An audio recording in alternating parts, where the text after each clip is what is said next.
ದಕ್ಷಿಣ ಕನ್ನಡ ಜಿಲ್ಲೆಯಲ್ಲಿ ಇನ್ನೂ ಕೂಡ ಮೇಲ್ಜಾತಿ ಕೀಳ್ಜಾತಿ ಎಂಬ ತಾರತಮ್ಯ ಜೀವಂತದಲ್ಲಿದ್ದಂತೆ ಕಾಣ್ತಾ ಇದೆ. ಈ ಒಂದು ಮಾತಿಗೆ ಬೆಳ್ತಂಗಡಿಯಲ್ಲಿ ನಡೆದಂತಹ ಘಟನೆ ಕಾರಣವಾಗಿದೆ. ಕಾರ್ತಿಕ ಹುಣ್ಣಿಮೆಯ ದೀಪೋತ್ಸವದಂದು ಬೆಳ್ತಂಗಡಿ ಲಾಯಿಲ ವೆಂಕಟರಮಣ ದೇವಸ್ಥಾನದಲ್ಲಿ ದೀಪೋತ್ಸವ ನಡೆದಿತ್ತು. ಈ ನಿಮಿತ್ತ ರಾತ್ರಿ ಪೇಟೆ ಸವಾರಿ ಪಲ್ಲಕ್ಕಿ ಉತ್ಸವ ನಡೆದಿತ್ತು. ಪಲ್ಲಕ್ಕಿ ಉತ್ಸವ ಬೆಳ್ತಂಗಡಿ ನಗರದ ಮಧ್ಯಭಾಗ ತಲುಪ್ತಾ ಇದ್ದಂತೆ ಸ್ಥಳೀಯ ಶಾಸಕ ಹರೀಶ್ ಪುಂಜ ಅಲ್ಲಿಗೆ ತಲುಪ್ತಾರೆ.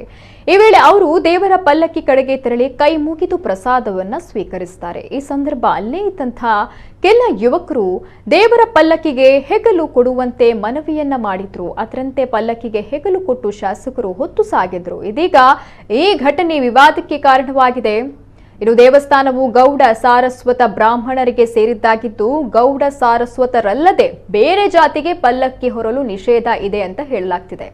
ಈ ಹಿನ್ನೆಲೆ ಪಲ್ಲಕ್ಕಿ ಹೊರುವಂತೆ ಹೇಳಿದಂತಹ ಯುವಕರು ತಪ್ಪು ಕಾಣಿಕೆ ನೀಡಿ ಕ್ಷಮೆಯನ್ನ ಯಾಚಿಸಿದ್ದಾರೆ. ಸದ್ಯ ಈ ಎಲ್ಲ ಘಟನಾವಳಿಗಳು 21ನೇ ಶತಮಾನದಲ್ಲೂ ನಡೀತಾ ಇದ್ದು, ನಾವೆಲ್ಲ ಒಂದೇ ಅನ್ನುವಂತಹ ಮಾತು ಬರೀ ಧ್ವನಿವರ್ಧಕಗಳ ಮುಂದೆ ಚಾಲ್ತಿಯಲ್ಲಿದ್ದಂತೆ ಕಾಣ್ತಿದೆ.